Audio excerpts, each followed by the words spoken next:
Greetings, imagination connoisseurs. Once again, it is I, your Duke of Dope Discourse, Robert Meyer Burnett. I invite you to watch and listen to the Designing Hollywood podcast, brought to you by Martika Ibarra and the great, legendary Hollywood costume designer, Marilyn Vance.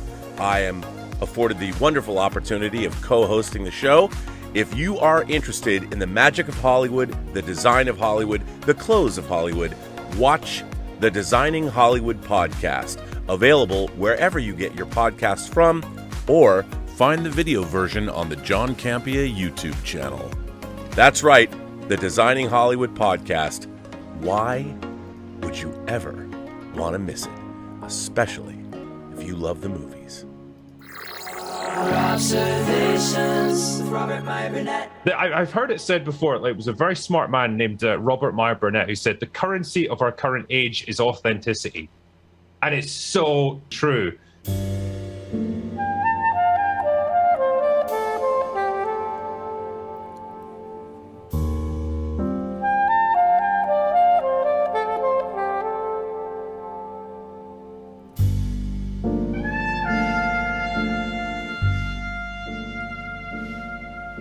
Imagination Connoisseurs Unlimited, in association with Max Allan Collins, writer of Road to Perdition, presents True Noir, the Nathan Heller Casebooks, an audio podcast coming soon to crowdfunding near you, starring Captain Liam Shaw himself, Todd Stashwick as Nathan Heller, Chicago PD turned Private Eye to the Stars, based on Mr. Collins' 19-novel series. And let me tell you, the audio drama is going to be a banger. Look for it soon.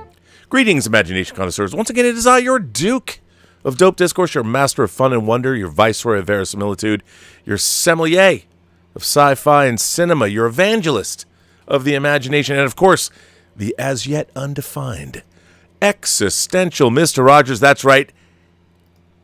Wait for it. Me, Robert Meyer Burnett. And I'm, of course, Rob, casting at you imagination connoisseurs, you members of the Post-Geek singularity community. This is Robservations episode 913. We are marching. It's not like the Baton Death March or the Trail of Tears, but we are marching directly straight into that 1,000-minute show. I'm hold me to that. The 1,000th episode of Robservations. Now, before I jump into tonight's topic, I'm going to read a letter that my co-creator, co-compatriot, co-producer, actually he's a producer, I just say we're both producing, Mr. Max Allan Collins wrote me a letter. I mean, I'm getting a letter from royalty. The man who took over Dick Tracy from its creator, Chester Gould, in the Chicago Tribune. That's right, that Max Allan Collins. My God. The man who has a wife who's a pinup, who's also a lovely woman. But my God, if he's not a hero of yours, he should be. He should be. He wrote me a letter after watching the Paul Jenkins episode the other night. And, when someone like Max Allan Collins writes you a letter, it's not like E.F. Hutton. What I get to do is read his words that were sent to me, to you, by the way, because he told me I could. So here's what Max writes. Hi, Rob. I watched your latest Robservations with great interest. The narcissistic sociopath you had as a producer on Prelude to Axanar and the Axanar Project resonated with me and then some. My first two features, Mommy and Mommy's Day, were produced by my best friend from high school days. He had gone off and done all sorts of things in the meantime. This was almost 20 years later, and was an insurance agent coming home for a high school reunion when we reconnected. He sold Barb and me some policies and moved back to Iowa to produce my first two movies. This guy had been the best man at my wedding in 1968. By the way, the same year that Planet of the Apes came out. Mommy was fairly successful. We sold it to Lifetime as a movie of the week, and Blockbuster took it chain-wide. The sequel was deemed too violent by Lifetime. Also, there had been a change in management, and they did not take Mommy's Day, also known as Mommy 2, But Blockbuster took it chain wide again. We had $500,000 for the first movie and around $300,000 for the sequel. Pretty fair bread for that kind of direct-to-video early 90s movie in question.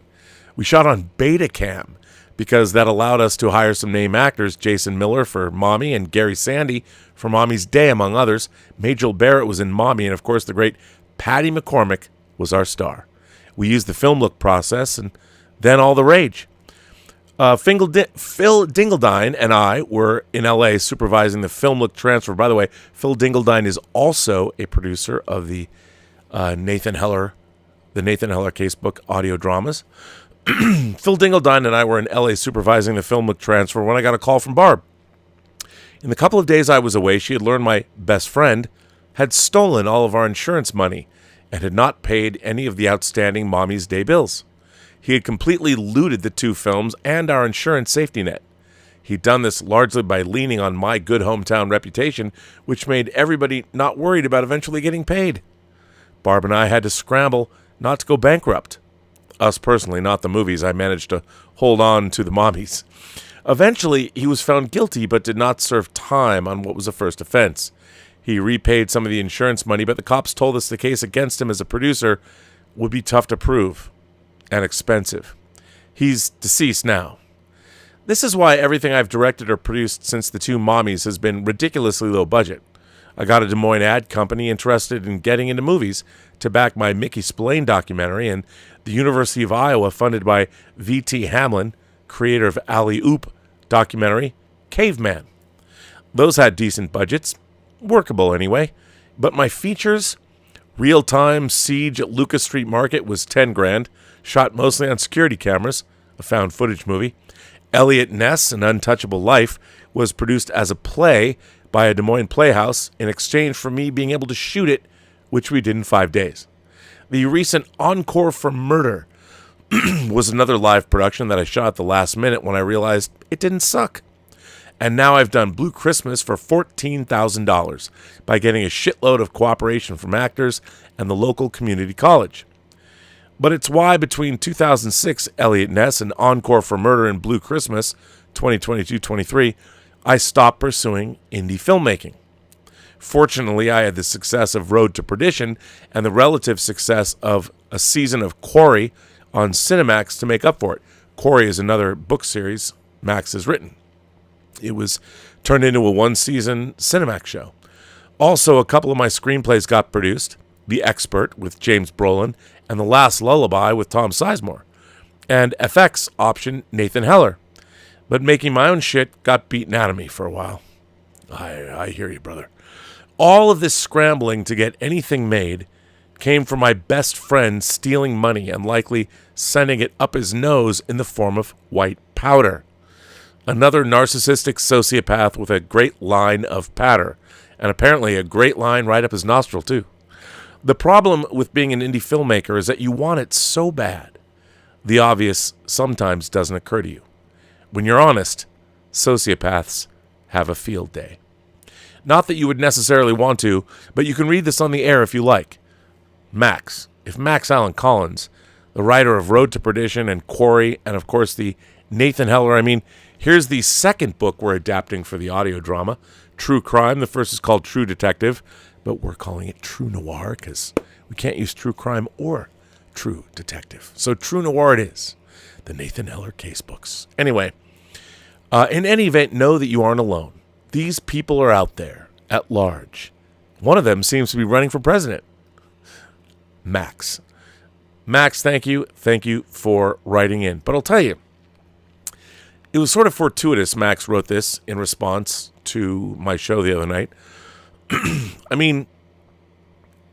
If there's one thing I've learned, I've worked professionally in the entertainment business since 1989, when I was first employed as the art department assistant on Texas Chainsaw Leatherface, Texas Chainsaw Massacre 3, written by my friend Dave Scow.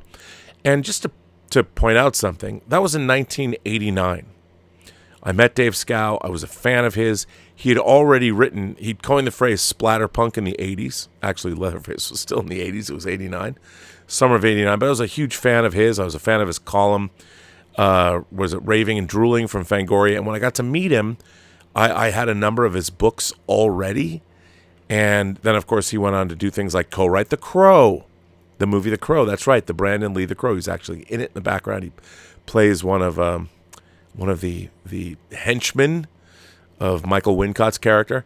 And in 2008, when I was able to produce The Hills Run Red with Dave Parker directing, who, by the way, Dave Parker and I, Saturday night, coming back. The duo you've missed for so long is coming back to do a Christmas midnight metal for New Year's Eve to bring to all of you some good Christmas cheer. That's fucking metal, yeah.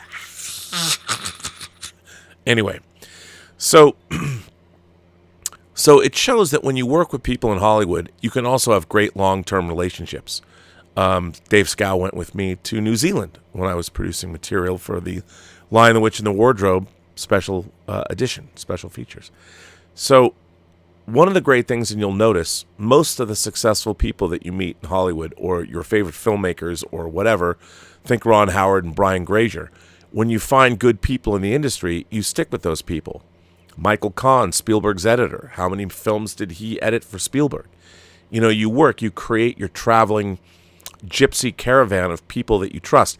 This is why I find it so silly that people like James Gunn are getting roasted on social media because he's hiring people like Sean Gunn or his wife. These are all actors. I mean, Sean and James worked together on the specials 25 years ago.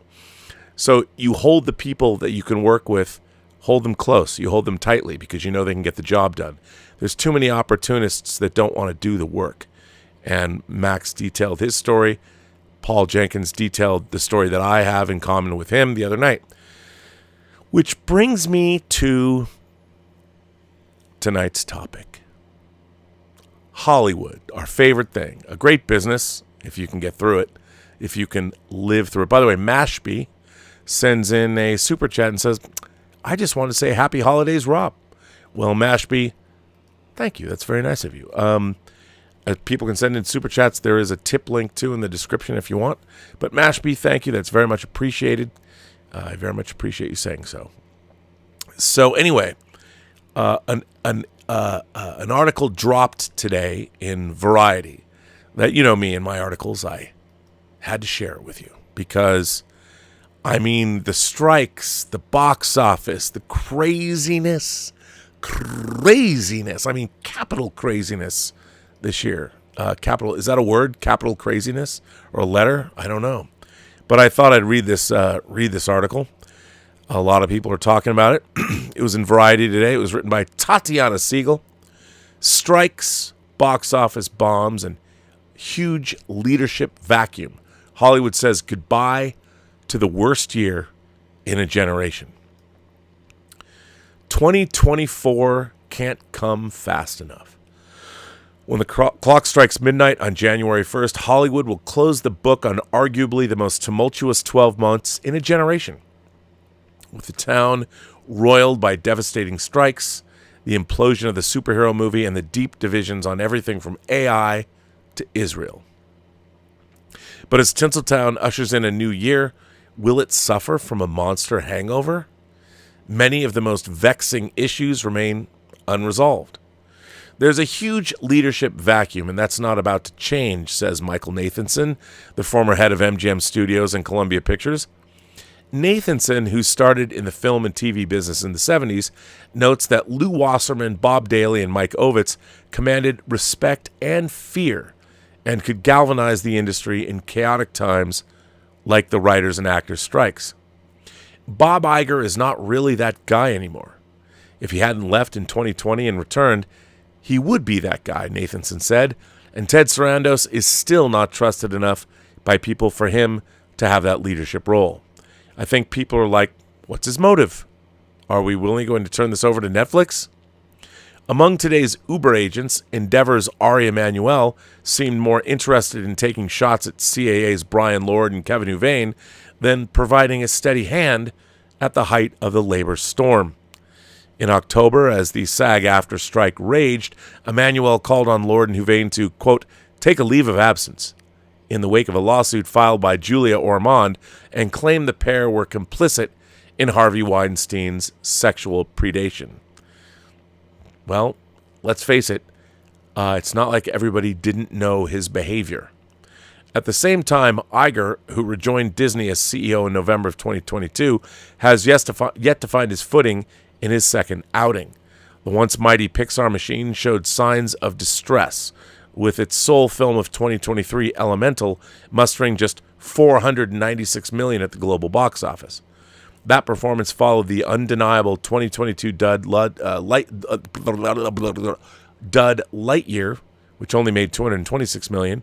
And meanwhile, in an October SEC filing, Disney acknowledged a double-digit profit drop in the sports unit that included crown cable jewel ESPN for the first 9 months of fiscal 2023.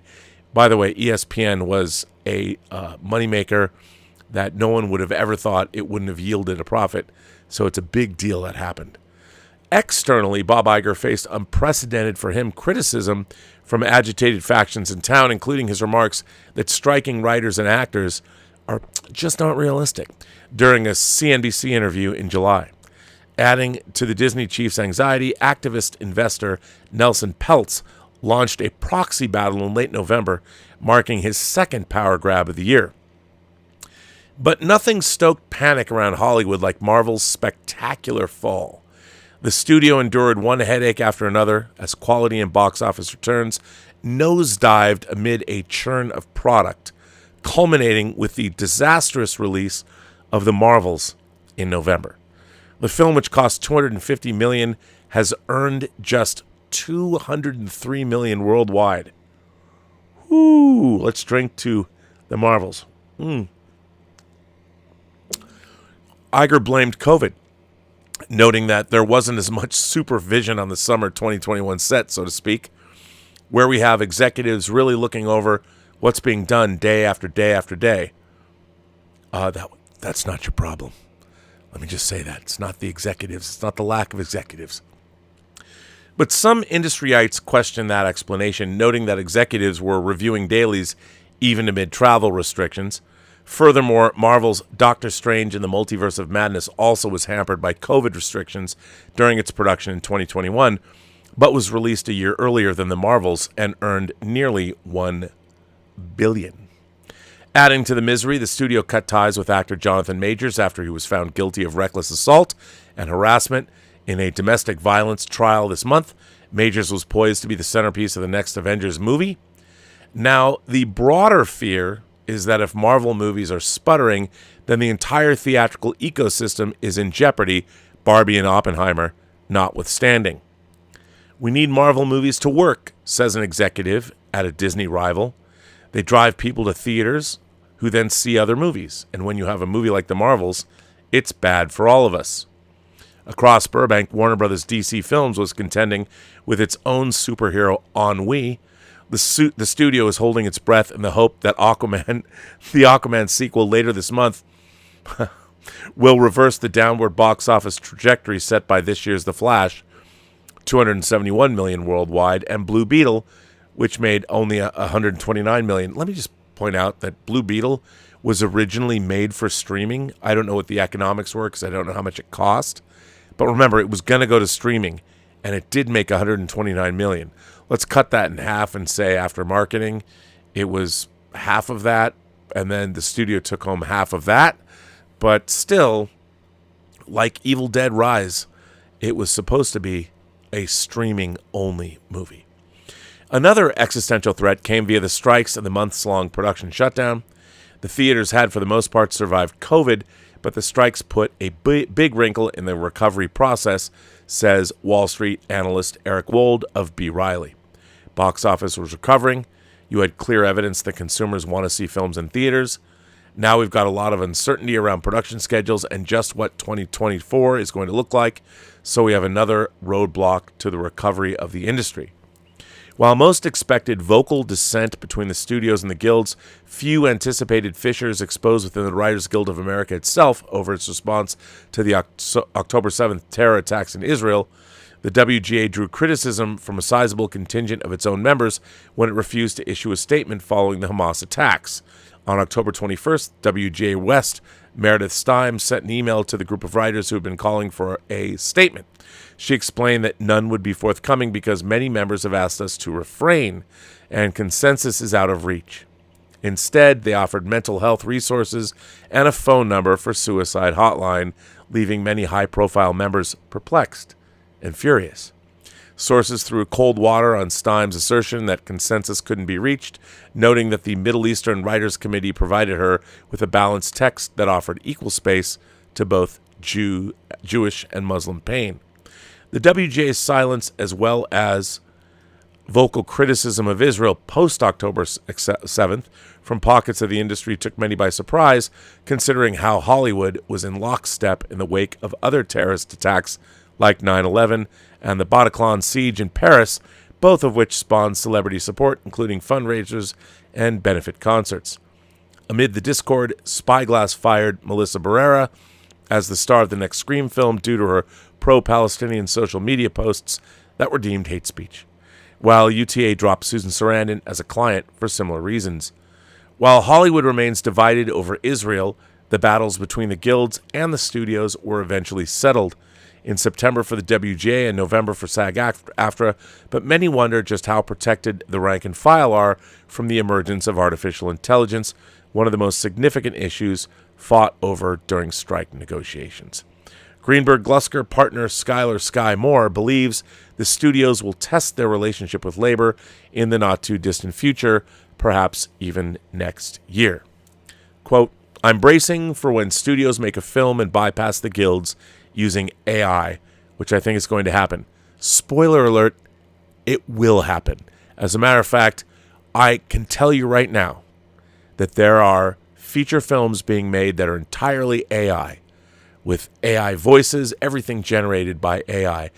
And while there's human beings using prompts and guiding all of that, there isn't one human being that is creating anything that's inside the proscenium of the frame.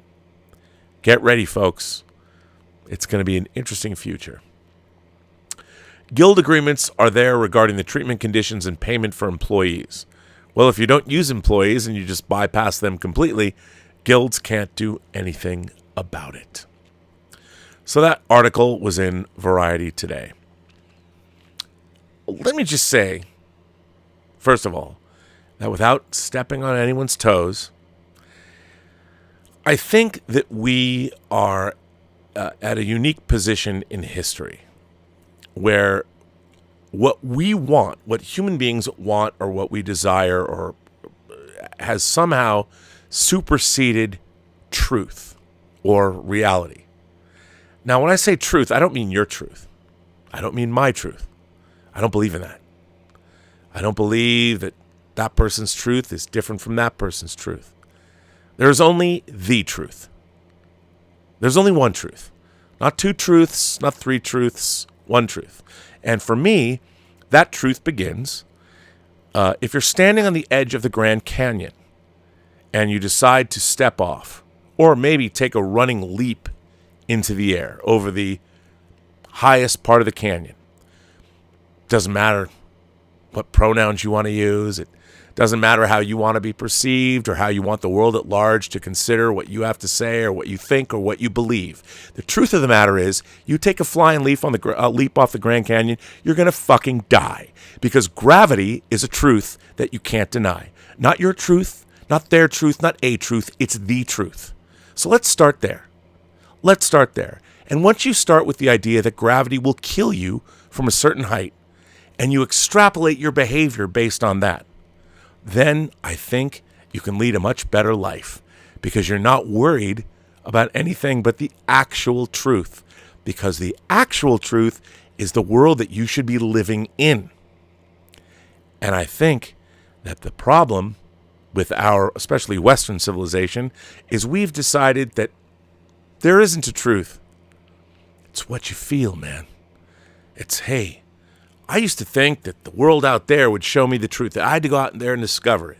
What I thought and felt and needed didn't matter fuck all in the great out there in the world, because the truth would smack me in the face over and over again, despite what I felt, despite what I wanted to have happen. The reality of the world will always grind you to dust. In the cosmic infinitude of the universe, the one truth is you will be born and you will die. It's like death and taxes. And whatever happens in between, hey, you can choose to deal with it however you want. But in every reality, you're going to jump off the Grand Canyon, you'll fucking die. And I think that's a great way to live. So I'm not looking for other people's truths. But I think the great problem with where we're at as a society is we've all decided that our truth is more important than the truth. At least some of us have. And I think that what we're watching is an industry where truth has always been fluid in Hollywood, let's face it. It's not just gender, but the truth has always been fluid. And I would say this, at the end of the day, Hollywood had a stopgap. And that was, well, how much money did your movie make? And at the end of the day, that was a truth you could never shy away from. Now, Hollywood, of course, the studios never wanted to tell you how much money their movies actually made. And now, with most of the Hollywood studios owned by larger corporations, now corporate truth, which is fluid at best, has now become the reigning, call it what you want, but that's where we're at. A movie about make-believe, an industry about make-believe has now been turned into an industry that is run by a bunch of people that create make-believe on a daily basis, not just up on the screen, but in whatever they say, in whatever the stock prices are, and people have forgotten that there used to be a truth about Hollywood. You used to be able to make a movie on time and on budget, and for the most part, Hollywood's truth used to be that they did make movies on time and on budget. It was I'll tell you this. My first regular industry job after working as an art department PA on Leatherface, Texas Chainsaw Massacre 3, I was hired at Warner Brothers. And I worked, and I've told this story before, I worked for Bill Young, who was at the time, he was a production manager who had become the senior vice president of feature production at Warner Brothers. So his department was in charge of the actual physical production of every movie Warner Brothers made, whether it was being made on location or whether it was shot on the lot. And let me tell you, it was the greatest, to this day, it's probably the greatest job I ever had, to be honest. Because there I was, 22 years old. I was on, actually, no, I was 22. I started in September of 1989 because I'd gotten out of USC, then I went right into Leatherface, so that was in June of 89, and then I started at Warner Brothers in September of 89. So 89 was a formative year for me. And at Warner Brothers, our department was in charge of the nuts and bolts of making a movie from the studio level, overseeing it all. And how it worked was there was Bill Young, there were 3 executive production managers, and at the time, for me, it was Penelope Foster, it was Kurt Newman, whose father directed Rocket Ship XM, and Ron Smith. And then beneath the 3 of them, there was Jamie Johnson, John Labib, and myself. And we were management trainees. And there was Nancy Gates, who was Bill Young's secretary. She was awesome.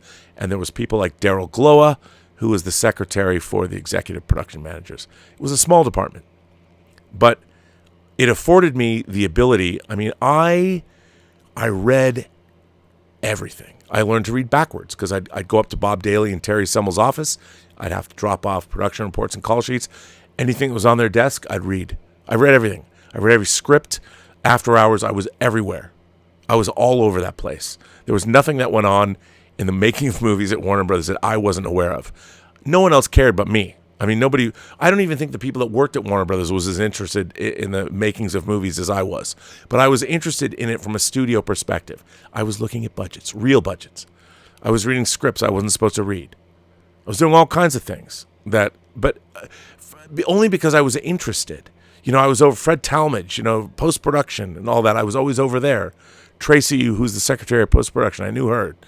And I was so interested. And one of the things that was very interesting about our department is we had to deal with the reality, the truth of how much money was being spent. Nobody was hiding money. no one, I mean, the thing that people didn't understand was at the time, the studios have always, I mean, I need to impart this to people. I need to explain something. So one of my jobs was giving call sheets, and what a call sheet is, exactly what it says. It's everybody who's working that day. First of all, it says on the call sheet all the information that's pertinent to that day of production. Who's working, what you're shooting. Like, it'll tell you, okay, we're going to be shooting scenes, whatever, and the totals, what we're going to be shooting is 4/8 of a page, or 4 1/8 of a page. So 4 pages and 1/8. So into page 5. That's what we're doing. That's today's schedule. Here's the different sets we're shooting on, or here's who's working. It's very meticulous.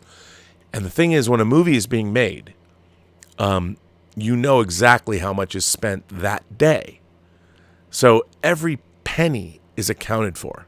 There's production accounting. There's no shenanigans happening, at least not when movies are being shot. I mean, I guess there probably could be, but for the most part, the studio is very, very aware of everything that's going on. At least our department was, because we were in charge of physical production. Dude, I was there when Bonfire of the Vanities was being made. You should all read The Devil's Candy. It's all true. But the interesting thing when I was there is that we, the executive production managers, and we are the management trainees beneath them, the other executives that were in charge of what movies got made, the creative executives that were in charge of meeting with the writers, people like Bob Brassel and Lisa Henson and Alan Stewart and people like that, Bruce Berman. They were meeting with the writers and deciding what movies got made. Whatever movies got greenlit that they were in charge of, those executives would have to go after lunch and sit in a room, at least this was their job, and watch all the dailies, or at least the dailies of their movies. And at the time, there was not the internet. So you literally had to go to a room, and they would send you everything, all the raw footage. I can't imagine how mind-numbing this would have been. But they would watch all of the dailies of the movies that were shot the day before. Sometimes you had 5, 6, 7 movies in production, and this would last hours because you'd have to watch all the dailies. You could watch them for all the movies or just the movies you were covering or the movies you greenlit or whatever, but that would be shown. So the studio executives were very aware about what was going on. And like when I was there, a movie that Dan Aykroyd, a movie called Nothing But Trouble, a.k.a. Trick House, a.k.a. Vulcanvania. Go to YouTube and watch this. If you don't remember the movie, all I can say is look it up. Nothing But Trouble. I was working at Warner Brothers when that movie got made, and let me tell you, everything was in panic mode because our department could be trumped by anybody upstairs, and it frequently happened on movies like Bonfire of the Vanities. Brian De Palma wanted a shot of an Air France Concorde landing, and it was going to be $100,000. Bill Young would say, you can't do that. Can't we get a 747 and not make it Air France? No. And they'd have to figure it out. Bill would say, don't do that, trying to save the studio money. Then Brian De Palma would call, or Fred Caruso would call, and Bob Daly and Terry Semmel's like, nah, give De Palma his money. We're like, Bill's like, what money? What do you want me to pull that out of my ass? So making movies was not rocket science. It was all about the truth. Somehow, some way, this has gone away. Like the movies that are getting made and who they're hiring and how things are being done, the reason Hollywood is in trouble is because this is my personal opinion. And again, I was a young whippersnapper. I was a Jaffo, as Daniel Stern's character was called in John Badham's 1983 action thriller Blue Thunder. I was a Jaffo. I was just another fucking observer. I just watched. I was a young kid who was unleashed on a studio backlot, and I could go anywhere I wanted. And I was like, hey, it's great to meet you. And people just let me in. How's it going? I work in feature production. Oh, come right in. And I'll tell you something, if you were motivated, I should have used it rather than, if I wasn't such a fanboy, I could have used it to actually done something and further my career more. But I was like, oh my God, That's the time machine from Time After Time on the wall of the mill. And I'd want to play in that, or the live action V shuttles, rather than think, if I raise some money, I work at Warner Brothers, I could go make an independent feature and use all these people at the studio to help me do it. I hadn't got that far yet. I was not mature enough at 22. That's a great regret of my life. But still, I think that the problem with Hollywood, if you ask me, and you're not, but I'm telling you, because I read this article, is that I see that people know less about, the way I see it, the people in charge of Hollywood are less interested in actually making the very product they're supposed to make than being captains of industry, and they just happen to work in Hollywood. I can't imagine, I would see this all the time. Like, in my mind, there's very different, there's the Hollywood agent side of it all, the CAAs, the William Morris, there's the deal-making side of Hollywood. None of that has anything to do with actually making something. None of it. And most of the people that are making those deals do not know how the sausage is made. So when you actually, once you've made the deal and you get somebody in your project, then the people that actually are making something, take over. But so you now have Hollywood, and all this side of Hollywood's all about deal making and money and this, that, and the other thing. And even the agencies have been bought by larger conglomerates and are owned by bigger and bigger companies that demand profit. Which is odd, because like, if you buy real estate, right? If you're gonna invest in real estate, you know that if you're gonna build, say, a mixed-use building, whether it's a skyscraper or not, say it's a 10-story building, it's gonna have both retail in the base, and then it's gonna be residential or high-end condos, or whatever it's gonna be. You know how much you're gonna make from that. You know what the square footage is going to be. You know how much you can expect to rent out the retail space for. So you can look at it and go, okay, before it's even built, you can be like, okay, we're going to spend this much money and we're going to get this much yield over this amount of time. So investors like, okay, that's a great bet. Well, when you're making movies, it's a total crapshoot. And it's more of a crapshoot than ever, because the people that are making the movies, I'm sorry, but movie making, you can only look at statistics long enough before you realize that no one ever got really rich in Hollywood by following a trend. All the people that really got rich in Hollywood set a trend. Ask Steven Spielberg. When he was making Jaws, every single day, David Brown said, just keep shooting. Producer David Brown, the legendary David Brown, from what I understand from watching a lot of DVD documentaries, David Brown said, just keep shooting, just keep shooting, just keep shooting. Every single day they wanted to fire Spielberg. They had no idea. The people had no idea. But you know who did? Spielberg, David Brown, and Verna Fields, Mother Cutter, the person who cut Jaws. They knew what they had. And but the executives didn't. Universal told George Lucas, after they thought American Graffiti would be a failure. American Graffiti was a big hit. What did George Lucas want to make next at Universal? Star Wars. Like, no. It took one man, Alan Ladd Jr., to look at American Graffiti, and he's like, I don't really understand all this. I don't really get this, but I'm willing to roll the dice on our boy George Lucas here. Rest is history. Now, I don't know if this is true or not. I don't know if I'm remembering it correctly, but when I was at Warner Brothers, one of the people that started work there was a man named Lorenzo de Bonaventura. Nice guy. I have to give him props because he gave me some notes on Free Enterprise, the one and only movie I've directed. But the one thing that I heard about Lorenzo de Bonaventura is kind of like the Alan Ladd story. When the Wachowskis, who had written Assassins, presented the idea for The Matrix, it was completely, and correct me if I'm wrong, I'm willing to be corrected on this.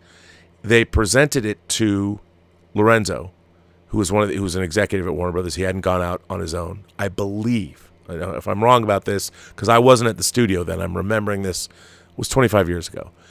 The Wachowskis had everything they wanted to do. They had it storyboarded. They knew exactly all their influences. All their ducks were in a row. Even the studio didn't quite get what The Matrix was. They're like, red pill, blue pill, what? They didn't get it. But what they did get was the Wachowskis seemed to know what they were doing. And obviously they'd proved themselves with Bound. I mean, and they had written movies like Assassins. So they worked at the studio level. They'd made a great indie film, and Bound still stands as an incredibly well-constructed thriller. It's such a great movie with great performances. Joey Pants, Jennifer Tilly, Gina Gershon. If you haven't seen Bound, hubba hubba, watch that. By the way, if you can find the Blu-ray, and the Wachowskis had a commentary. They don't do commentaries anymore, but they have a really great commentary on Bound if you get the right physical media, which I highly recommend. Pick that up. Buy physical media. But the thing was, somebody at the studio, and I want to say it was Lorenzo de Bonaventura, greenlit it. Went with their gut, and Joel Silver produced it, and the rest is history. Now, you can be cynical and talk about the sequels that maybe they weren't as successful as the first one, but the first one, visionary film. Hell, even when I saw it, I thought I was seeing Johnny Mnemonic 2. I saw it at the Steve Ross Theater on the Warner lot. I'd go anytime I could see a movie on that or on the lot in the theater. My God, Dune was a revelation. Thank you, Michelle, for taking me. It was amazing to see in that theater. What a great theater. My favorite story, just as an aside, I've told it before, but I want to say my first time in the Steve Ross Theater was to see The Postman. I know, Kevin Costner's The Postman after he made Dances with Wolves. And here's a funny thing. So Kevin Costner presents The Postman on the Warner lot, and no one had seen it. Not anybody other than the production. Kevin Costner, who I'd met once in Bill's office, nicest guy in the world. They were going to a boat show together. I would sometimes answer the phones late night in Bill's office, and he came in one day. I'm like, oh my God, you're Kevin Costner. How's Silverado? It was so good. But he comes in, and very nice. But he walks out on stage in front of a packed house. And by the way, The Postman is a science fiction literary adaptation. I was stoked to see that movie. He was so beaming with pride. And he says, I only wish I could be sitting out there in the audience with you right now, seeing this movie for the very first time. That's what he said to the audience. And it so hit me. Because, man, he was so proud of that movie. He was so excited. And I got to tell you, I watched that film. It rolled over me. I fucking love The Postman. You know what? I don't care. Say what you want. I was so with Costner that night, and I love that movie. When Tom Petty shows up, I was like, fuck yeah, this is crazy. I mean, Will Patton. I still think, by the way, if I could make a movie, if I could make a heist thriller, love to make a heist thriller. I told Will Patton and my boy from William Wyler Kincannon, Bill Sadler, one of my favorite character actors, Sloan from Star Trek Deep Space Nine. I told Bill Sadler in Bulgaria. I said, dude, you know what? One of my dreams is to make a heist movie where you're the older brother. You're Will Patton's older brother. And I said, I don't know if you know Will Patton or not. I said, here's what I want to do. I want to do a heist film where you've been in jail for like 25 years and you've planned the perfect heist and you get out and your brother, who's the opposite of you, nice guy, but you guys look like brothers to me. Will Patton and Bill Paxton, come on. And you guys, you rope him in to pulling off. Somehow he's vulnerable and needs money, and you rope him into trying to pull off the biggest heist, and it goes wrong like a Walter Hill movie. And I might have said we should get Walter Hill to direct it. Trespass 2. And it was funny because he looks at me and he goes, Will Patton's one of my best friends. And I'm like, God damn it. Why didn't I ever follow through and come up with that? It could still be done. They could both make this movie still. Will Patton, Bill Paxton. Not. Did I say that? William Sadler and Will Patton. I'm telling you, brothers, heist movie, Walter Hill. Maybe I got Walter Hill on the brain because I'm thinking about that gorgeous 4K disc of the Warriors that Arrow released. Anyway, here's what I see as the biggest problem in Hollywood. Again, Hollywood used to understand, and I'm a little scattered. I talk off the top of my head. I don't look at anything other than the articles. I just spout nonsense. But what I'd like to think some of it isn't nonsense. But what I'd like to think is that one of the biggest problems with the business of Hollywood is Hollywood now has to make movies. The studios have to make movies for a global audience, the world. And when you're making movies for the world, the subject matter that you can make movies about is limited at the studio level, not at the indie level, but at the studio level, because you have to make movies that can travel. One of the things that, and I was saying this today on the Critical Drinkers stream, like the Judd Apatow group, the Seth Rogans of the world, the Jason Segels of the world, I was a huge fan of movies like I Love You Man, Forgetting Sarah Marshall, and Get Him to the Greek. Where are those movies today? They're not there. I mean, Bill Burr made a comedy, Old Dads or whatever, and that was okay, but they just don't have the polish. But these comedies used to be the bread and butter of the studios. They don't get made today because the studio's business model is let's spend $100 million to $200 million in the hopes that we're going to make $1 billion. The problem is they're expecting to win 9 out of 10 times, and they're not. They're not winning. And the movies they're making, the people that are working at the studios, they don't even know it's good or bad. Imagine if you are working at a company. Let's say you're working in a manufacturing company that's making, take your pick, whatever it is, self-sealing stem bolts if you're a Star Trek fan. And if you're in charge of a company that's making self-sealing stem bolts, you know what they're used for. You know how many people need, you know how many you can manufacture in a year. So it's a good bet if you understand the numbers, you can make a profitable business enterprise out of selling self-sealing stem bolts. But with movies, that's not the case. Movies are always a crapshoot. But nowadays, I mean, we know that horror usually does pretty good. We can look to evidence of the last 2 years of movies like Evil Dead Rise, made for streaming. They decided to release it theatrically. It makes like $150 million on a small budget. Smile. Less than $20 million production. Makes over $200 million globally.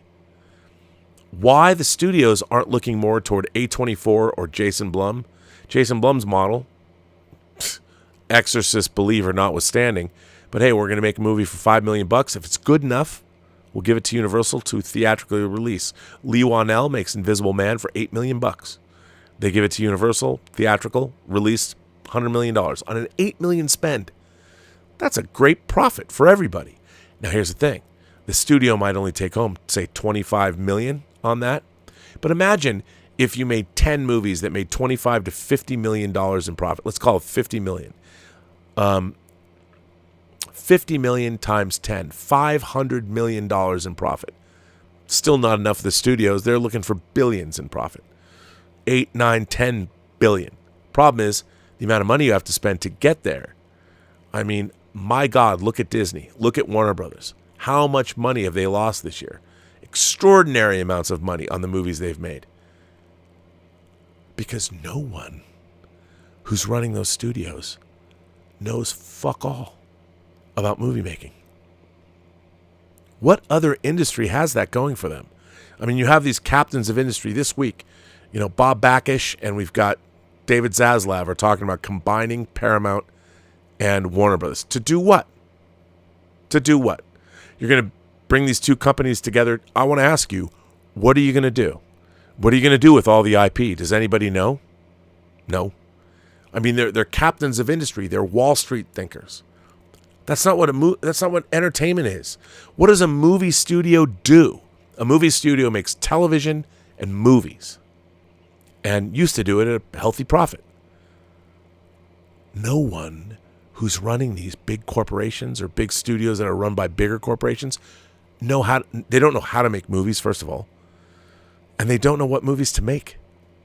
They're following trends. They're reading reports, and that might have always been true, but the moguls, Alan Ladd Jr., steals George Lucas from Universal. He has a feeling, a gut feeling. You know what he does? He looks, and by the way, this is what Kevin Feige would do. He's like, those guys who directed Community, they're good storytellers. James Gunn, he made Slither and Super. But hey, Kevin Feige's like, I'm going to give that guy $150 million and make Guardians of the Galaxy because I've seen evidence. Same with the Russo brothers. That's changed. That's changed. Now it's not just like, ooh, I see talented filmmakers. Colin Trevorrow makes Safety Not Guaranteed for $1 million. Spielberg likes it and says, let's give him Jurassic World. Worked out when Spielberg says it. Worked out when Kevin Feige used to say it. You know, but he picked people that he knew were storytellers no matter what budget they were working at. That's what guided him. Nothing else. No other agenda than, oh, those people know how to make stories. Doesn't matter at what budget level. James Gunn, same way. Guy's made $2-3 million movies I liked. Written a few films for the studios. He understands the studio system. But that guy, his sensibility is going to work for Guardians of the Galaxy. Let's give him the job. What happens? Win 3 times. 3 times. Nowadays, that thinking isn't there anymore. You know, James Gunn, he might be talented, and I appreciate that he made these movies that really show, but isn't there something James Gunn's kind of lacking? Isn't there a way we can get around and hire somebody else? Well, no. He's got the storytelling sensibility we need. Yeah, he does. He's got that storytelling sensibility, but there's something he's missing. What's he missing? Well, you know, he's missing... What? If you're a great storyteller and you know how to make a movie like that for $3 million, why wouldn't you hire him? Well, you know, is there somebody else we could find? Somebody maybe that what?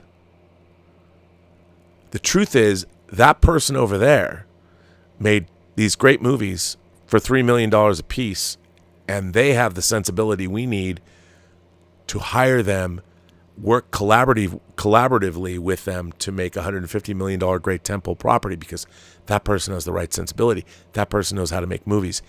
Isn't that the only reason? Isn't that the truth of why we should hire them? Well, what are you saying? Is there another truth? Is there something else? Another reason why we should bring on somebody who's maybe not as qualified, whose work we haven't seen evidence, whether you're making great TV shows like the Russo brothers could, you know, or whether you're making low-budget indie genre films like other people could. Let's hire people that, well, we don't like their movies as much, and their movies don't show that they're that qualified, but we'll help them through. But why would you hire them? Well, what do they have that this person doesn't? That's another problem. The truth is being supplanted by a truth, their truth, his truth, her truth, their truth, a truth, not the truth. And at the end of the day, I think overall, you've got people in charge that don't even know how movies are made. And the people that might know how movies are made can't delineate between a good movie or a bad movie. And people are being hired that don't know how to make the movies they're hired to make. And I'm not saying for any other reason than they just don't have the experience. You know, they just don't have the passion. They don't have the background. They don't have the ability. And you think with the amount of money that's being spent, I mean, my God, it doesn't work. You have to hire people that know what they're doing more than anything to protect your investment. We are watching films failing. Now, people would say to me, you're going to ask me, Rob, what about Aquaman? Aquaman and the Lost Kingdom. James Wan is one of the most talented filmmakers working today. He built the Conjuring universe. He built the Saw universe. He's a franchise player. He made Fast or Furious 7. He's worked on multiple franchises. Hey, everyone can have a bad day at the office, but I would say that from on high, that Aquaman and the Lost Kingdom was probably noted to death by the studio. I would say that, who knows? We're never going to know the truth of this movie other than the fact that it's unfortunately, and I loved the first Aquaman. And truth be told, I haven't seen Aquaman yet. I'm going to go see it. But it all makes me sad. At the end of the day, what we need in this country, what we need across the board, are smart, well-educated people that understand the truth of how to do whatever to get things made. As I've always said, my Burnett axiom is never put your universe before your characters and your story. Well, you should never put your $150 million budget and entrust it to somebody you don't believe in 100%. No other industry would ever do that. Ever. And Hollywood, I mean, Hollywood's never been perfect. What can I say? The great William Goldman, and I recommend this if you want to know anything about Hollywood, you need to read his book. It's dated, and the references will probably fly over a lot of people's heads, especially when he's talking about movies he's worked on or other people have worked on. Please, all of you, please read William Goldman's Adventures in the Screen Trade. I cannot recommend it highly enough. Read it, love it, and remember what he says. No one in Hollywood knows anything. I don't think that's necessarily true. Some people do. The problem is everyone's afraid to say things because if they say the wrong thing and they lose, they're going to lose their jobs. But I'll tell you something. The people that really succeed in Hollywood are fucking fearless. I have to say, somebody I've gotten to know a little bit, a hero of mine, is a producer named Roy Lee. Roy Lee has done some maverick things. Now, Roy Lee has got a ton of stuff that he's made, that he's produced. And I'll tell you something, flat out, not everything he makes is great. But he's got like 100 things in development. But I will say this. Material that I've read that's come out of his company, Vertigo Entertainment, that guy knows what's good and bad. He knows his shit. He knows. And he did the brilliant thing. I've talked about him on the show before. I think he came out of, and I don't know, I remember hearing he wanted to go in the music business, but I haven't talked to him about his past. But he was the first person to buy up the rights to J-horror, and he was able to remake in America The Ring, The Grudge, Dark Water. He got the rights to Infernal Affairs, which became the Academy Award-winning The Departed. Now, there are things, The Eye, Shudder. He produced things like The Strangers. I mean, his credits, if you want to see a horror maverick, I mean, he's more low-key. He's not like Jason Blum. But the man, he gave me a script that's in production now called Companion to read. I'm not going to tell you what it's about. But this script, it was fucking great. And I used to be a story analyst. I used to be a reader. I read this script. And, reading scripts is usually depressing. Not if they come from Roy Lee, for the most part. And if they're not great scripts, they're at least really interesting reads. And he'll be the first person to tell you it needs work. But he knows it's interesting. A lot of people don't. But Companion, I read the script I read it in 30 minutes. I thought it was so good. Kind of around a single setting. I'm not even going to tell you what the premise is. But it's, I read this script and I'm like, how do you find these things? How does he find? He produced Barbarian. $4.5 million movie, $40 million yield. Come on, man. That's a lot of ROI. He knows what's up. He's got great taste in product, and he's got 100 things in the back burner that he's going to make. And I'm like, where are more people like him? I mean, why isn't Hollywood being run by the people, the mergers, the mergers and acquisitions, the acquisitions people at A24? I want to interview them on the show. I don't know who founded A24, but my God, in my lifetime, I mean, look, I used to love Avco Embassy, but I know people that aren't necessarily huge film fanatics. They're not geeks, but they're A24 fanatics. They know everything about A24. I've never heard such fervor about a studio. They don't even have a cool name like 20th Century Fox. It's just A24. I mean, that's like a locker number. But not anymore. That's some good stuff. And they know what's up. Jason Blum, he has Universal. I don't understand the $400 million thing for The Exorcist, and I don't understand why they made Exorcist Believer. Sometimes you have a bad day at the office. But all I can say is we're going into a world where, 2024 is going to be full of a bunch of people doing things they're not qualified to do, nor do they really know how to do them, but they're going to do them anyway.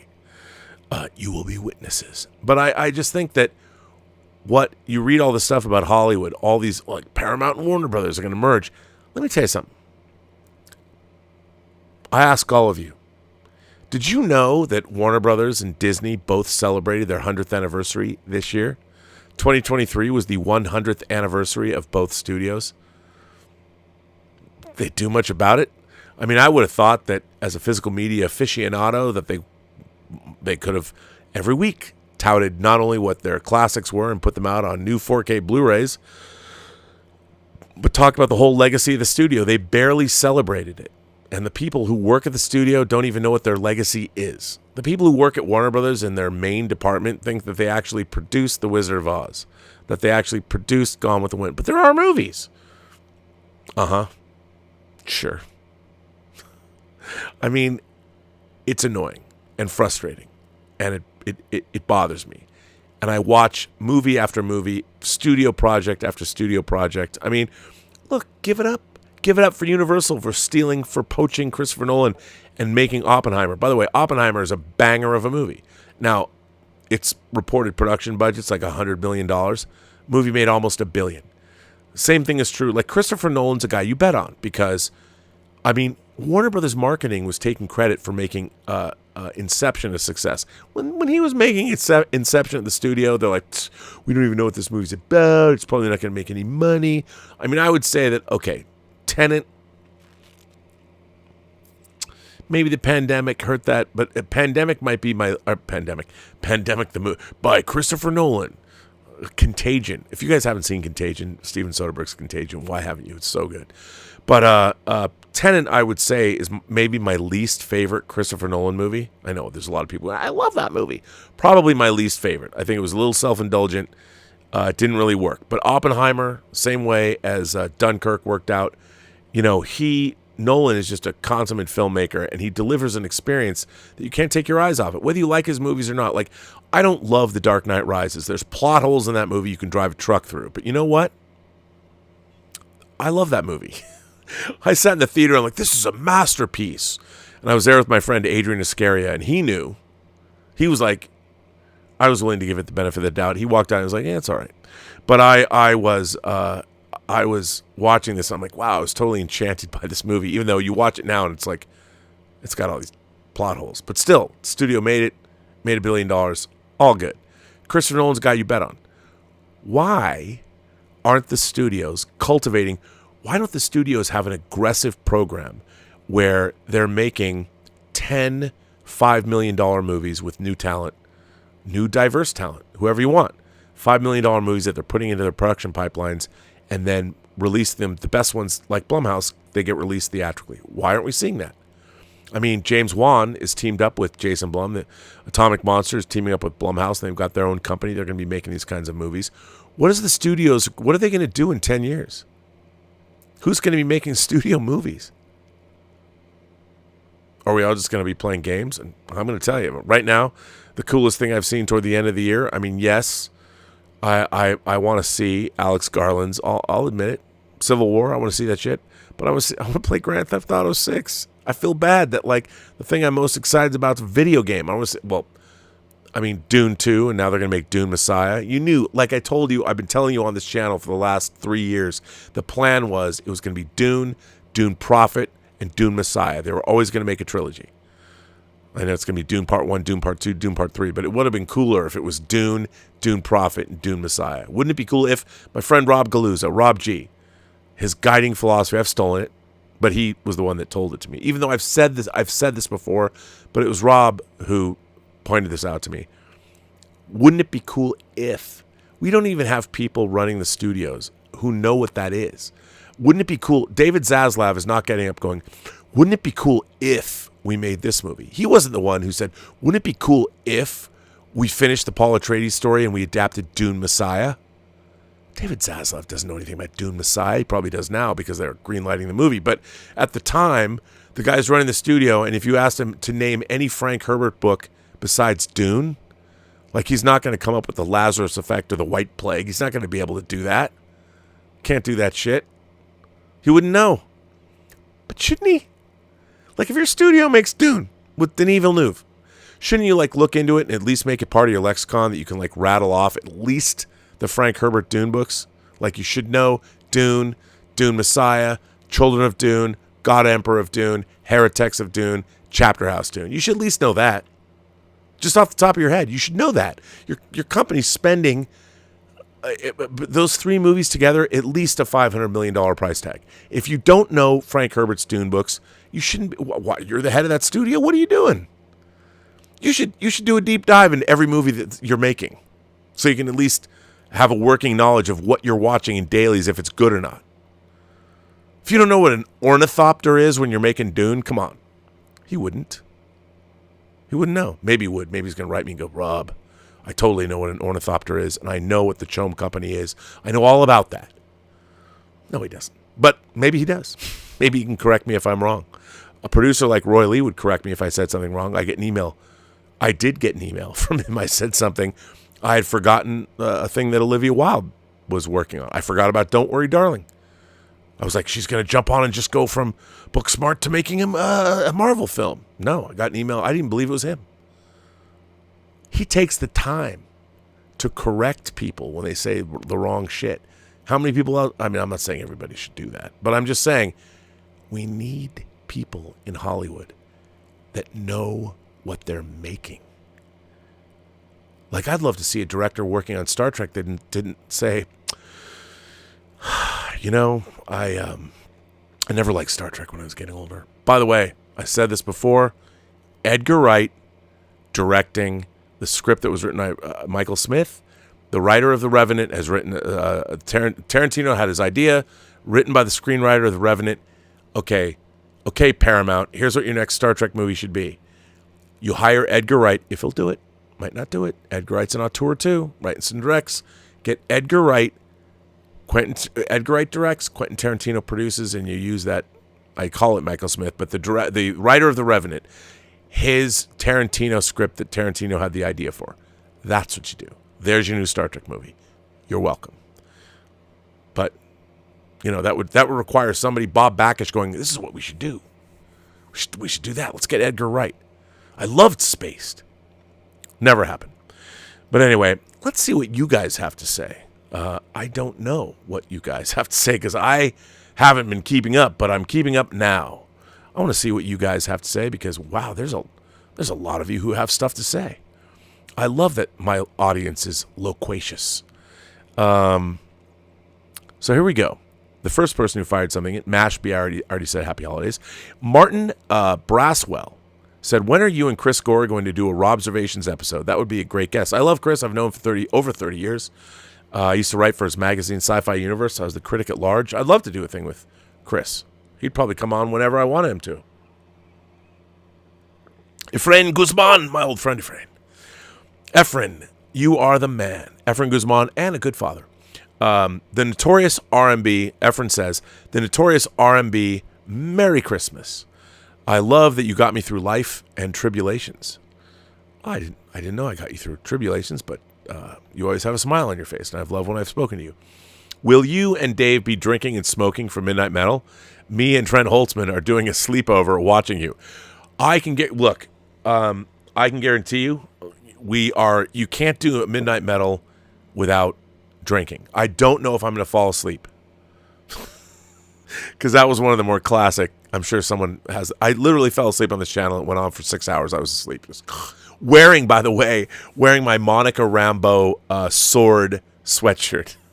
That's the thing. It's not that I fell asleep. It's that I'm wearing Disney swag when I did it. So, Efrain,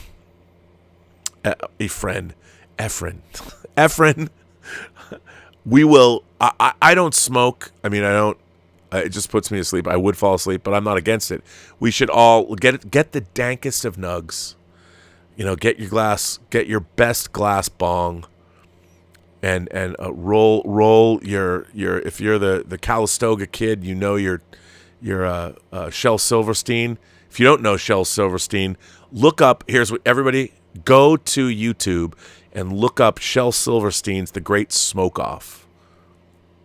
In the lazy California town of sunny San Rafael lives a girl named Pearly Sweetcake. You probably knew her well. And the Calistoga Kid. It's great. Trust me. You'll love it. Thomas Logan says Best Actress Emma Stone. Supporting Actress Divine J. Randolph. Supporting Actor Robert Downey Jr. Actor Bradley Cooper. Director Nolan. Picture Oppenheimer. Thomas, I think it's pretty solid, buddy. I think you've nailed it there. nailed it. That's there. Ryan with a $20 super chat says studio execs are far more risk averse than 40 or 50 years ago. The question is why? Well, Ryan, you're absolutely right. It's an easy answer because when you're spending, it used to be that movies like Hunt for Red October had a $30 million budget. Great literary adaptation. Now, when you're spending $150 to $200 million, sometimes $250 million, if you're the executive that greenlit this project, your career's over. The amount of money, I don't understand why the studios are. They're trying to get over the right field fence with every single, or left field fence with every single. It's weird. The business is weird. And that's why the adult drama is gone, and they're trying to make movies, as I said earlier, for a global audience. When you're making movies for a global audience, you are spending money to get a certain return. And I think that, I'd love, rather than making one movie, I understand you make one movie, you spend $200 million and you make $1 billion. That's great, but how much profit? What if you made a $30 million or a $40 million or a $50 million movie that made $300, $400, $500 million? What is the level of profit? Like it's at scale. I'd much rather make 20 movies that make a profit of $50 to $60 million. I'd love to make $1 or $2 billion free and clear every year, rather than fluctuate. But that's not how Wall Street wants it. And the thing is, you either want to make movies and want to be in the movie business or not. You can't turn the movie business into something that it isn't, even though everyone is trying to do that. That's what I can't stand. So, Retromeister says, hey, Rob, some believe what's happening to Marvel DC is called superhero fatigue when it is woke fatigue, not just with films, but other media like TV and video games. New superhero movies are video games like Sonic and Mario. I know. And again, this agenda-based storytelling. Here's the problem. The way I see it, there's a lot of people, marginalized people, who have never been able to have a voice, and I'm all about letting people have a voice. I'm all about that. The problem is when you're working in classical storytelling forms, and some of these storytelling forms go back 1,000 or 2,000 years. When you're talking about poetics, or you're working in those 3-act structure, or you're going to tell the Joseph Campbell tale. The problem is those are universal stories that should apply to everyone. It's like the sense memory of what it means to be a human being. We all know that when you wake up in the morning and you see a beautiful sunrise, or you're in the mountains and you see snow-capped peaks, or what it feels like to hold a newborn baby in your hands. There are certain things collectively that humanity shares. Certain things that all of us existing on this planet know. We know what it's like to be hungry. We know what it's like to be thirsty. We know what it's like to be lonely. All of those things are the basis of great drama. We know what it's like to be in love. We know what it's like to be in love with somebody that's not in love with us. All the great stories come from these ideas. When you make it, more specific, different groups of people, certain ecosystems you're going to tell stories within, that's really interesting. The details make the classic stories interesting, but you still need that classic story structure. The problem that I have with people that are making agenda-based storytelling is they're putting their agendas first, their truths. I'm going to do a superhero story, but I'm going to subvert it, and I'm going to make the superhero more like me. Look at me. I want to make a superhero that's relatable, and I'm going to make them whatever my identity is. I'm going to turn that superhero into me, which is, to my mind, fucking bullshit, because it defeats the purpose of what superheroes are working in archetypes in the first place. When you start making them about, and you strip away the classical nature, and I'm not saying that you can't do that. I'm not saying you can't make a superhero that has certain traits, but then what happens is the identity of the character starts driving the story that is being told, as opposed to the character themselves.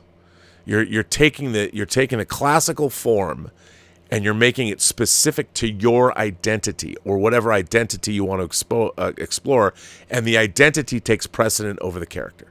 We saw that comic book, that businessman who was talking about don't do self-inserts, that's exactly what's going on. You know, we're trying to be nice to everybody. I understand that the impulse is good. We want people, we want representation across the planet. We want storytelling. We want movies to show more representation than they've ever shown before. The problem is, if the representation supersedes the story being told, it becomes bad. It becomes not just a bad story, it becomes a not truthful story. Because the writers who are doing this are more concerned with their own identities that they want to explore rather than working in the form that they're working in. Great writers can do both, but not so great writers can't. And again, part of the Burnett axiom, never put your universe before your characters and your story. Don't put your agenda before your characters and story. And don't put your identity before your characters and your story, because then your story will suck. And that's what we're seeing. And what's interesting is you have to remember you're still working in a populist medium. You need to start telling stories for everyone. Now, they can be specific. The studios have gone too far. They're telling stories for the world. But what's interesting is, you know, you see a lot of talk about why is Godzilla -1 so good? Why is manga so good? Why are people watching One Piece? A Western writer could not come up with a story like One Piece. It could only be a Japanese story. And people respond to it because of its uniqueness, because it's very specific. It's not trying to pander to a certain identity or a certain ideology, which becomes boring really fast. And it also interferes with the story. What they are responding to is the uniqueness and the truth inherent in that story. Like I have always said, the greatest fiction is truthful. If you're not telling truthful fiction, you're a bad writer. And why should I watch your swill or read it? Why? You have to tell me truthful lies. Because if you're not, your lies suck. And the same is true of your fiction. Man says, my man Rob. It's funny because man sends a super chat, a $20 super chat in. Man says, my man Rob. So I got man is sending this in saying my man. I'm like, man, just confused me for a minute. But a $20 super chat, man says, my man Rob, I love your takes more than anyone else's. Well, that's very nice. But, you know, there's so many here's the great thing. You know what I've loved over the last, 5 years? I've been doing this channel. This channel just celebrated its 5th anniversary last month. One of the things I love about YouTube is I like all the personalities. I like everybody's takes. I mean, not when I say that, I mean all the people I watch. I like all their takes. I love watching Jeremy Johns and Chris Stuckman's reviews. I like getting Stuckmanized. I like watching Jeremy Johns' stuff. I watch everything they put out. I think those guys are both legit. I think they're authentic. I think they're authentic creators. You know, when you watch Chris Stuckman, I can't wait to see his movie. Congratulations on getting it done. When you watch Chris Stuckman and you watch Jeremy Johns, you are getting authentic Johns and you are getting Stuckmanized in an authentic way. That's all you can ask. And I think a lot of Dave Cullen, authentic. Critical Drinker, might be a little divisive, but if you're getting, he's a writer. He's a published novelist. He's giving you and the Critical Drinker is a character, but still, Gary from Nerdrotic. People get mad that I'm friends with Gary. I love Gary, and Gary, he's always telling it like it is. You might disagree with him, but he is saying he's being authentic. One of my favorite YouTubers, beautiful girl. I mean, that's not why I like her, because she's a beautiful woman. She's smart as hell, and she reads a lot of books. You should go back. Impression Blend. She has great taste in horror, but she also has great taste in books. Actually, she has great taste in movies, too. She's another YouTuber, incredibly authentic. And I have to tell you, her taste is pretty impeccable. If you go back and you watch the last couple of years of Impression Blend, all the books she talks about are great. All of the genre cinema that she watches is great. She has impeccable taste. If I could sit there and if I could say there's one YouTuber whose taste is most aligned with mine, it would be Impression Blend. And no, it's not just because she comes from the former Soviet Union. I think she's Ukrainian like my ex-wife. That has nothing to do with it. Yes, she's a beautiful woman. It's her taste. She's wicked smart and she knows what's up. And she reads great books and watches great movies. She probably can recite every A24 film too. So all of my favorite YouTubers, and I just didn't list them all, but there's a lot of great people on YouTube. I think Dan Murrell, one of the great YouTubers. You know, I met him doing the Schmodown. Dan Murrell, totally authentic, wicked smart. Really, really, really, really smart guy. Really, you got to watch Dan Murrell. If you don't, you should. Subscribe to him. Here I'm not even saying subscribe to me. I'm saying go subscribe to Dan Murrell. No, Dan Murrell is a very, very smart dude. And again, I watch all of his streams, whether it's industry analysis or reviews. Dan Murrell is a guy that knows his stuff. Smart, thoughtful reviewer. You should watch him. He's good. I don't even know what I'm talking about. What am I saying? Why am I telling you all to watch other people's channels? I'm just telling you what I like. But it's because man said he loved my listen, I appreciate that you like my takes. But I'll tell you something. There's a lot of great YouTubers out there. I'm just saying. A lot of great YouTubers. John from New York sends in a $20 super chat. Rob, Hollywood's problems is budgets. Totally agree. If Nolan can make a $100 million movie, make 8 times the money invested, then Marvel can make a movie at that price. Studios need people who know how to stretch those dollars. Merry Christmas to you and Liz. John, you, sir, 100% right. You want to make Star Trek profitable again? Learn how to make a $125 million Star Trek movie. And you know what you should do? You should hire Edgar Wright to, I want to say Michael Smith. It's probably not the name of the guy, but hire Edgar Wright to direct Quentin Tarantino's. Here I'm volunteering Edgar Wright. I've never met Edgar Wright, but I feel like we always should have met because he made Spaced after I made Free Enterprise or whatever. I'm like, I love that guy. I think he's a great director. But Edgar Wright directing, Tarantino produces Edgar Wright's film of the script that was written by the guy who wrote The Revenant, and I forget his name. I should look it up, but there you go. But you're right. John's right. You make those movies for $125 million. The problem with the Star Trek films is they're way too expensive. They're way too expensive. You don't need all the bells and whistles. Oppenheimer is a movie with a bunch of dudes talking to each other and some sex. Oppenheimer, I'm obsessed with. I own Oppenheimer on 4K, and I love watching clips because the acting is so good. That's what people want to see. They want to see people being genuine, talking to each other. But I agree. The people that are making movies in Hollywood, they should just across the board say, okay, you're going to make the Marvels, but it's going to be $125 million. Figure that shit out. Great filmmakers could, but nobody's saying that. Lover of Green sends in a super chat and says, Nerdrotic's Woke Hollywood series reveals so much wrong with modern Hollywood. Would the industry be better if they actually followed Gary's advice? Gary isn't a filmmaker, but has cultural wisdom. Listen, I think Gary and his editing staff, they've been making some great standalone videos, not as live streams, which are wildly entertaining, but he's been doing some really great work. And a lot of people say to me, oh, Rob, Gary's alt-right or what. No, he's not. I love Gary because he's a San Francisco punk, and he's got the life to back it up. Lives in Texas now. But his videos are really good.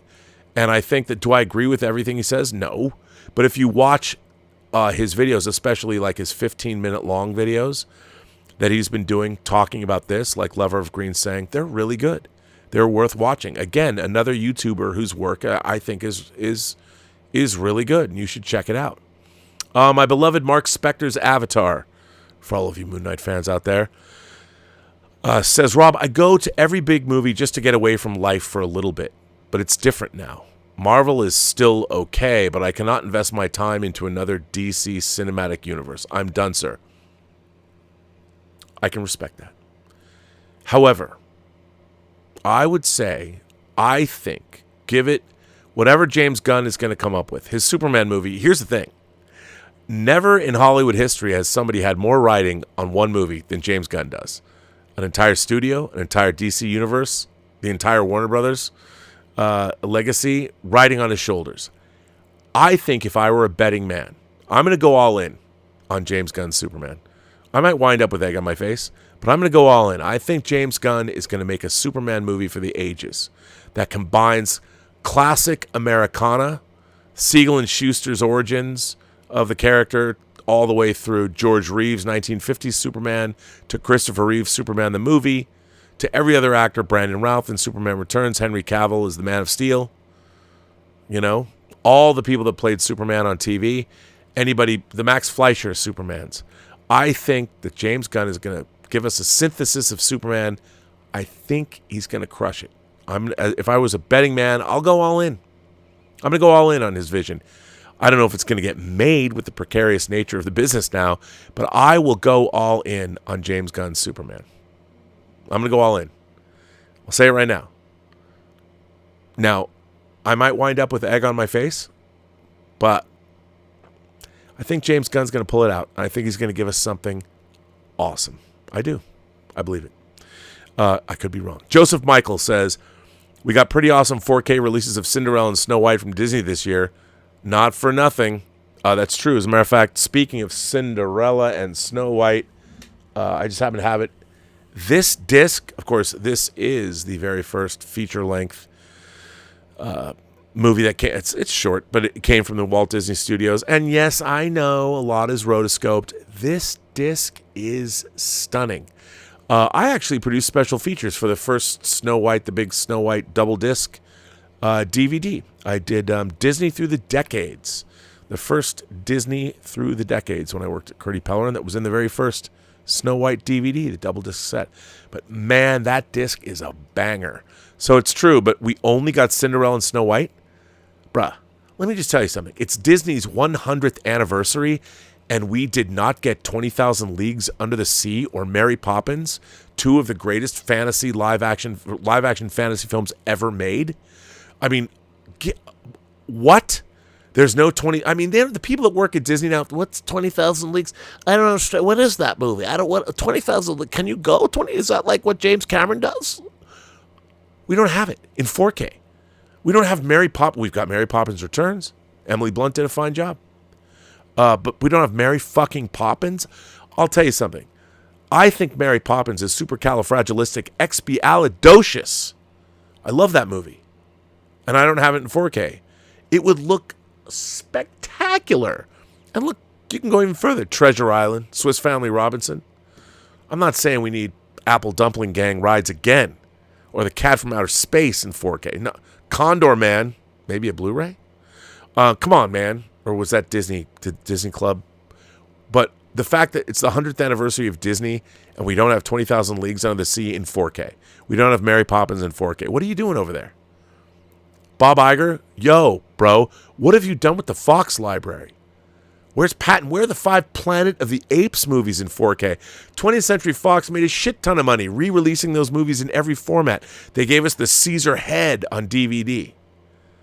And then they gave us that beautiful book on Blu-ray, which I have, the slipcase beautiful book.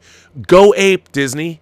You've got Kingdom of the Planet of the Apes coming out, but oh wait, we can't, because Disney doesn't want to admit that, Fox had these Planet of the Apes movies before. I mean, leave money on the table. Why don't you? Nothing, no Fox movies. It's Disney's 100th anniversary, and one of the things you did was acquire Fox. Why not put out a bunch of great Fox titles in 4K that aren't on 4K? Oh, I don't know, like The French Connection, like Patton, like Planet of the Apes. I'd prefer Zardoz if you would, ask me, but you haven't. Nothing. We got nothing. Joseph Michael says, by the way, Rob, the video game industry is in far worse shape than Hollywood. Look it up. Greed galore. I know.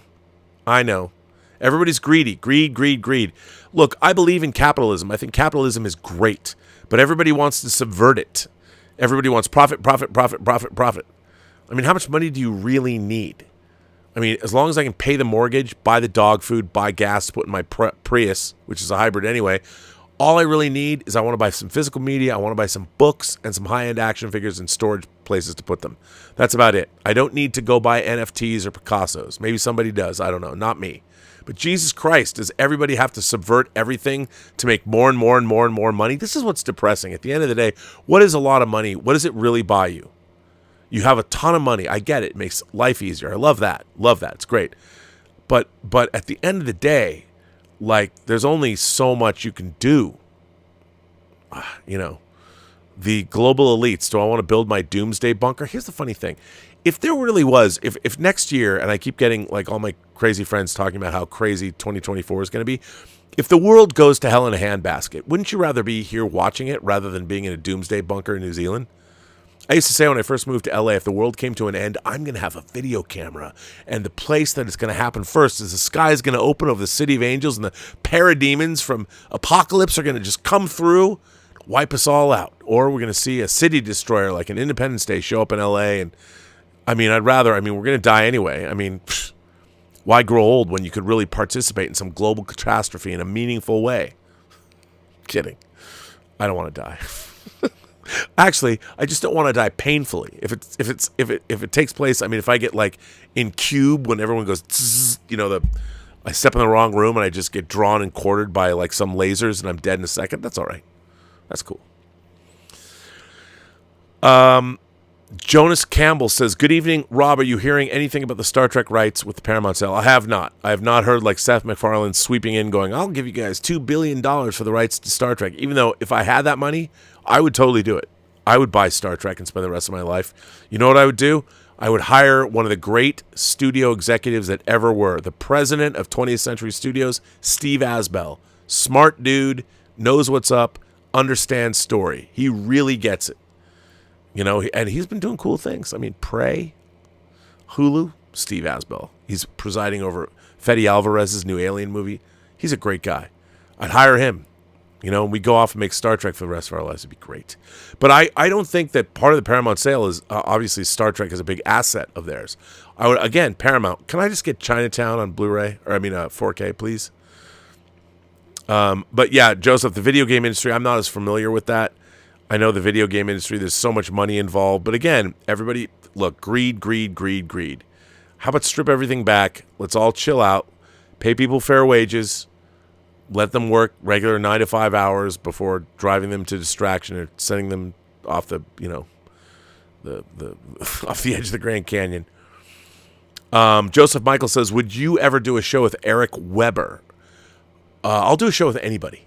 I'm not as familiar with Eric Weber. But as long as people are respectful of not just the people they're on a show with, but also the audience, I don't think it's really effective to come on YouTube and insult your audience unless they really deserve it. No, I mean, I think it. I'm kidding.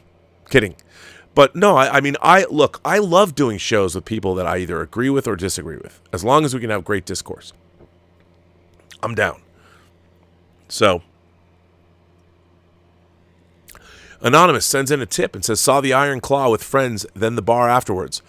They don't go out to movies much, and thus never discuss films, but they shared what they liked and how some scenes reminded them of their own family issues. I love how movies help us understand others better. Anonymous, great comment.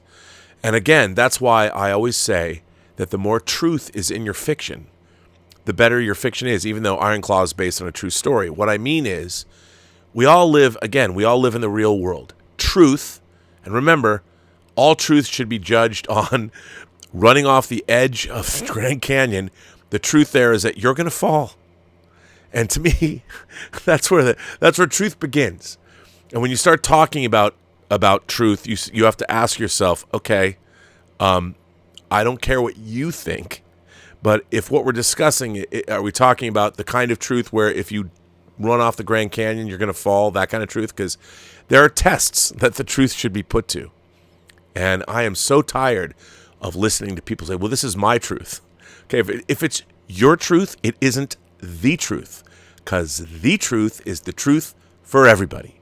And we seem to have forgotten that. And to our detriment. And it's common sense, the truth.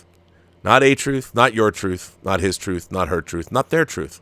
The truth. We got to get back to that.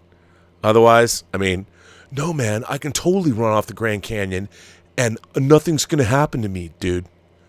Okay, well, I'll be happy to sit here and watch you test that theory. Please, by all means. We got to get back to that. Jay Bermudez says, Senor Burnett, do you think Star Wars is dead with the loss of interest in the franchise after lackluster shows and the terrible sequel trilogy? Can it be salvaged? Why would they think the Rey movie will bring people back? Well, that's the problem. I don't know. Listen, no offense to Daisy Ridley. I think she's a very capable actress. I think, given some right material, she could probably make it great. Again, the problem is Star Wars was acquired by a corporation. And the first thing the corporation thought to do is, oh, well, we have to pretend that all that Star Wars that came before is not emphasized. Here's the thing. Do you know what Star Wars is? Star Wars is. Here's what Star Wars is. Luke, Han, Leia, Chewie, R2, 3PO, Ben Kenobi, and Vader. Yeah, you can say, okay, we added Lando. We added Mon Mothma. We added Lobot. We added Zuckuss and Dengar and Bosk. You know, yes. But Star Wars is Star Wars. That's it. Forget everything that came afterwards. And you can say, well, Rob, everything's changed. I mean, look, Star Wars is what at its very essence it was. That it is its core brand. You have to look to that. What did Disney do? They looked at Star Wars and they're like, we're going to copy that, but we're going to make sure that everything there is pushed aside for our new copied version, which is the dumbest shit ever. Dumbest shit ever. You know, when Ryan Coogler was watching the story I heard when he was watching Rocky movies with his dad when his mother, I don't know if his mother passed away. She had cancer or something. This is what I remember hearing on NPR. And he came up with the idea for Creed. Now, I know the critical drinker doesn't share this assessment, but Creed, what Ryan Coogler did with Creed, he took an existing franchise, added a new character, added a twist, and honored Rocky Balboa. Creed, whether you like it or not, still an impressive effort taking a long-running franchise and adding to it in a meaningful way and honoring the character of Rocky Balboa to the point where Sylvester Stallone got an Academy Award nomination for Best Supporting Actor in that movie. That you should look at that as an example of what to do with a franchise. And we've said it before, I'm not going to get into a Star Wars conversation, but all you need to know about the wrong-headed direction of Star Wars is that you never saw Han, Luke, Leia, R2, 3PO, Chewie, Lando share the screen together. Who doesn't do that? Like if you're going to make a Star Wars sequel trilogy, that has to be a necessity. I mean, anybody who knows anything about storytelling would insist on that. Bob Iger should have insisted on that. The first thing, we've bought Star Wars, and we can do whatever the fuck we want. You want to have a Star Wars The Next Generation? Great. Have somebody pass the torch. You have our main characters. The first movie should have been all about that. Should have been all about our classic characters watching the galaxy fall to shit again, going, what's going on? And a new generation has to rise up and help. Storytelling 101.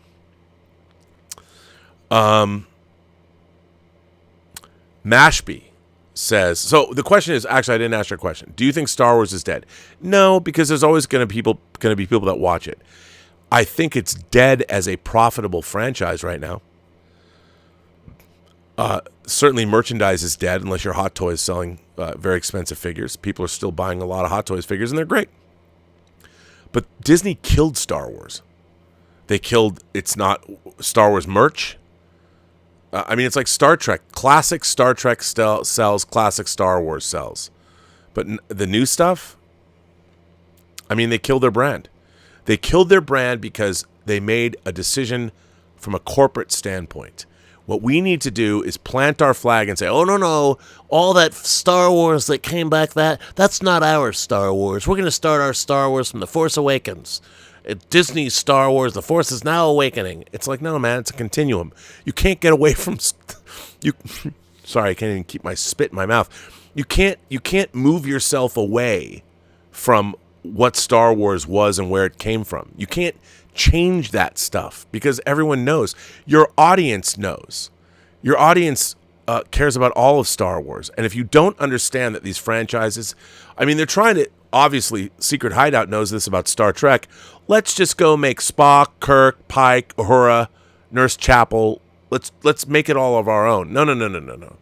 No, you don't get to change those characters, which is what they're doing, which is why it doesn't work ultimately. Make new characters. Make new characters that honor the old characters. I mean, that's the stuff. Look at Ryan Coogler, Adonis Creed. Make a new character.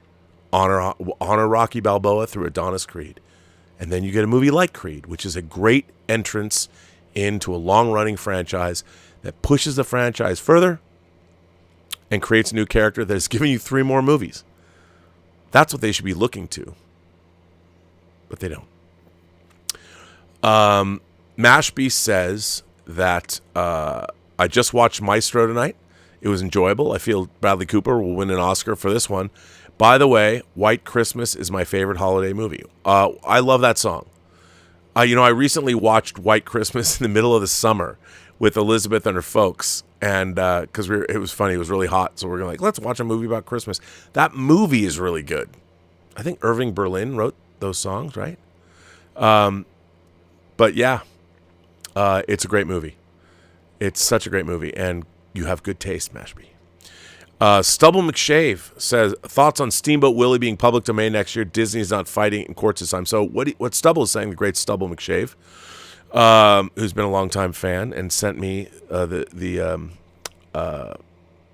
Stormfront in hardcover. Now he sent me all of the Dresden Files.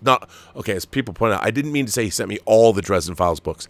He sent me a big gaggle of Dresden Files books, and they wrapped them all together. But anyway, thank you, Stubble. But Stubble is right. So Steamboat Willie, which is the first incarnation of right? Isn't that Steamboat Willie?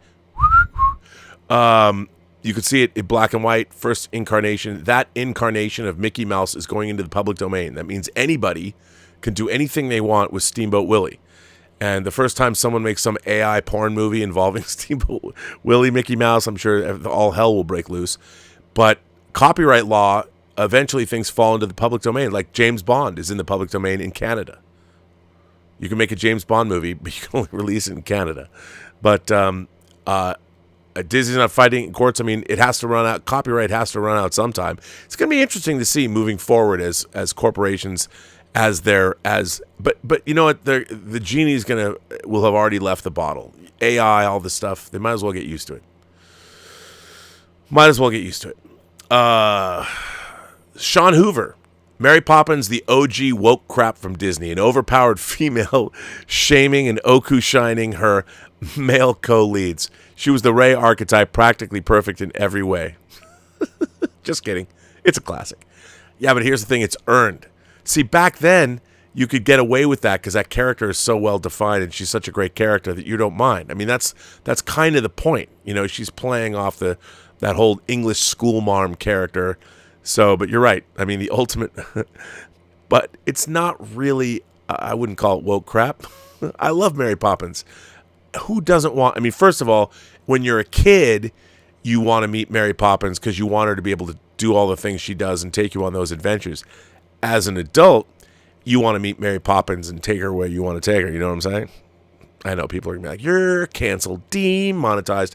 But let's face it, Julie Andrews was a honey. And if you want to see an incredible performance from Mary Poppins, watch Blake Edwards. She was married to Blake Edwards, by the way.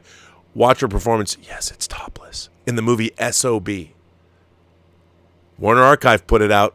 Do you want to see my boobies? She says in that movie. Yes, Mary Poppins. Yes, we do. And if you watch S.O.B., you can do that. It's pretty funny. Movie about Hollywood. It's pretty good. So check it out. Sonny Dominguez, the king of squirting. Right there himself says, took mom to see It's a Wonderful Life. We've seen it before, but agree it gets better over time. Wow, Sonny, we're going to Bedford Falls. Guess that's what happens when life experiences add some context and ability to relate to us all. Taking nephews to see Godzilla -1. Godzilla -1. I love it. So good. I can't wait to see black and white Godzilla -1 minus color. Can't wait. It's like when they did the black and white version of Fury Road. Sonny, I think it's great that you and your mom saw It's a Wonderful Life. Yeah, the great movies, the best fiction has all that truth in it. And truthful fiction stands the test of time. And on that note, ladies and gentlemen, boys and girls, hang on, let me just make sure. I want to make sure that I'm not missing anyone. You guys have been very nice tonight. Thank you for that. I just want to go back and check. Dee's Weebos has been a member for 14 months. Thank you, Dee's Weebos. By the way, theoretically, we will be having a member chat on Saturday. Yes, I want to say, and I think I caught everybody. Actually, Chemist who's been a member of the channel for 14 months, or 4 months, says, thank you for the thought-provoking conversations throughout 2023, and to many more. Cheers. Well, Chemist, I want to thank you for being a member of the channel as a PGS hero for 4 months. For those of you who don't know what that means about being a member of the channel, one of the things I love doing as channel members is every other week on Saturdays, and sometimes, I think the longest we ever went was 7 hours, we just hang out and talk. And the way, just to keep it organized, you just raise your hand, and when you come up in line, when your time, you have 7 minutes. 7 minutes in heaven. You can say whatever you want. We chat. It usually leads to broader conversations. But I have to tell you, they're pretty cool. I often say that the Post-Geek Singularity community is the best fan community on YouTube, and I really believe that, because the people that come into the member chats, everybody has some pretty thought-provoking stuff to say, which I think is pretty great. And some people we've actually lost. A gentleman named Fernando Barrero. Fernando Barrero passed away in September. He was a longtime member. We honor him. Here's a drink to Fernando in his honor. So Chemist, thanks for being a member. I very much appreciate it. So, yeah. And on that note, everybody, I'll be back tomorrow. We're going to do a Midnight Musing. And then this Saturday night, Dave Parker's coming back, and we're going to do some Midnight fucking Metal. Yeah. We haven't done a proper Midnight Metal show. I mean, somebody said my last Midnight Metal was soft rock. I'm talking about stock prices, Paramount stock prices. Well, they weren't wrong. So anyway, I want to thank Max Allen Collins for writing me a letter. I have more letters to read tomorrow. I'll be back tomorrow. I'm recording a Designing Hollywood with the costume designer of Rebel Moon, which I'm going to go watch right now. And on that note, I want to say to all of you, remember, every person you meet has a story to tell that you have yet to hear. And all you have to do is listen. And remember, the best stories, the best fiction is the most truthful. And on that note, have a better night.